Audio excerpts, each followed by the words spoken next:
Hello good morning guys.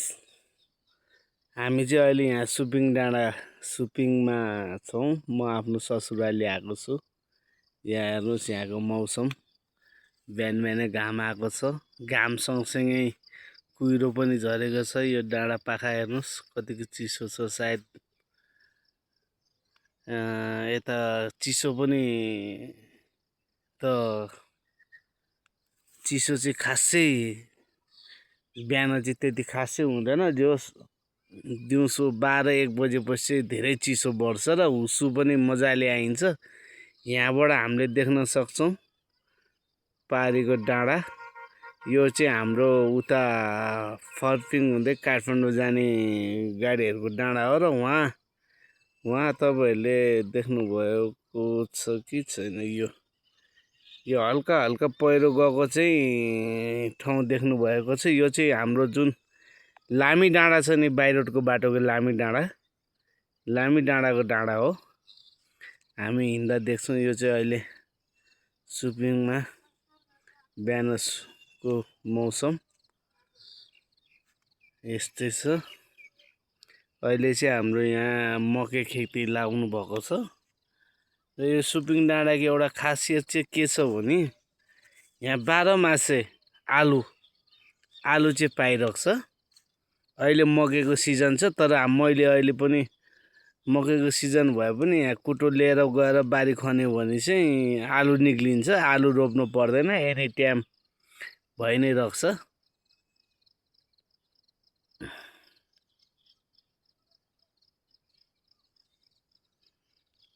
जस रमाइलो छ घुम्नको लागि चाहिँ एकदम रमाइलो ठाउँ छ यो चिसो। अनि यहाँ चाहिँ देवीथान अस्ति भर निर्माण भएको छ, तर यो मन्दिर चाहिँ पुरानो हो। तर अहिले चाहिँ यहाँ चारैतिर घेरघार गरेर राम्रो बनाउनु भएको छ यहाँको स्थानीय बासिन्दाहरूले। हेर्नुहोस्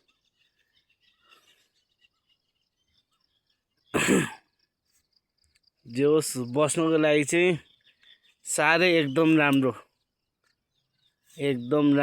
छ यो ठाउँ। चिसो हरियाली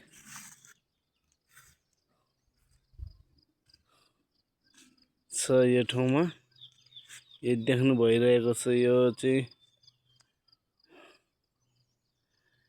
हेर्नुहोस् डाँडा काँडा पाखाहरू पोखराहरू। यो लास्ट मैले भनेको थिएँ मेरो डाँडाको लास्ट घर मेरो ससुराली हो भनेर। यो चाहिँ मेरो ससुराली घर। जोस् म चाहिँ वर्षमा 1-2 चोटि आइरहेको छु, किनभने तराईमा साह्रै गर्मी छ। अनि यसो गर्मी मेटाउनको लागि चाहिँ आइरहेको छु यहाँनिर छ। यहाँ मेरो छोरो आइपुगे। के भयो कान्छा, के छ? कतिको रमाइलो भइरहेछ त मामा घर?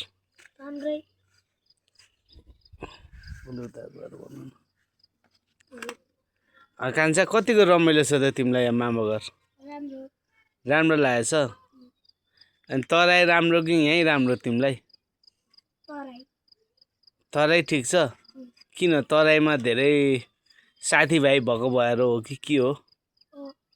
हो? अनि तिमीलाई घर जान रहर लागेछ कि छैन?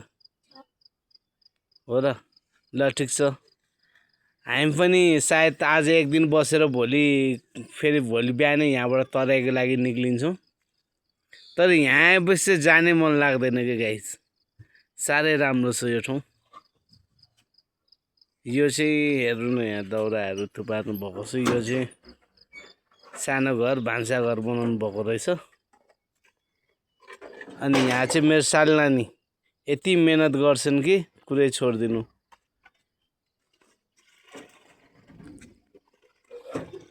यता हेर न, किन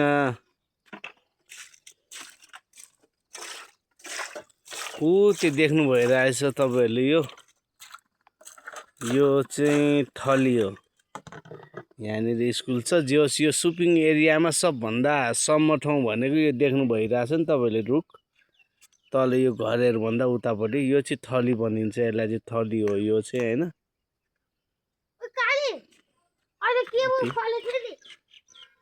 एकदम छ कि यो जुन तपाईँले उता पारी डाँडा देख्नु भइरहेछ नि, त्यो डाँडा र यो डाँडाको हाइट एउटैमा छौँ कि हामी, लगभग बराबरमा छौँ।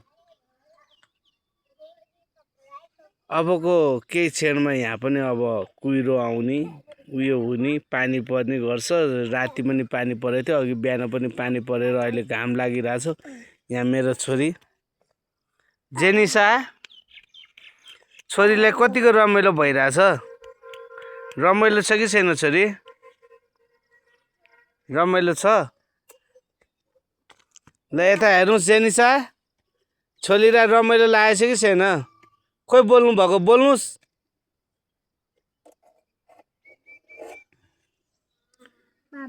हजुर भोलि जाने हो नानु। यहाँ चाहिँ यो सानो घर जस्तो बनाएर यहाँ भेडे खुर्सानी होइन सरी गाइस, त्यो डल्ले खुर्सानी, अकबरे खुर्सानी, अकबरे खुर्सानी यहाँ राखेको छ।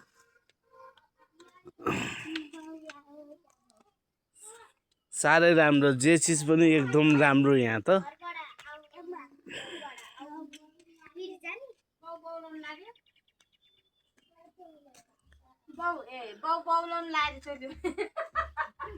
यहाँ फुल, यहाँ चाहिँ उयो छ के अरे गुलाबको फुल।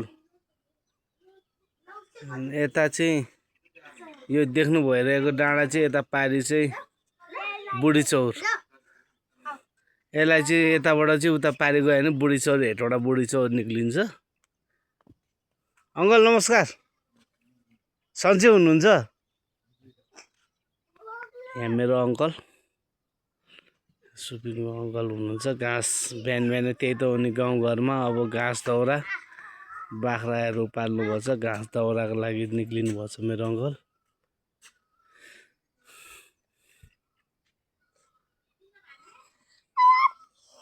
ल साथीहरू, आजलाई यति नै भन्दै बिदावारी माग्दैछु। हस् त, बाई बाई।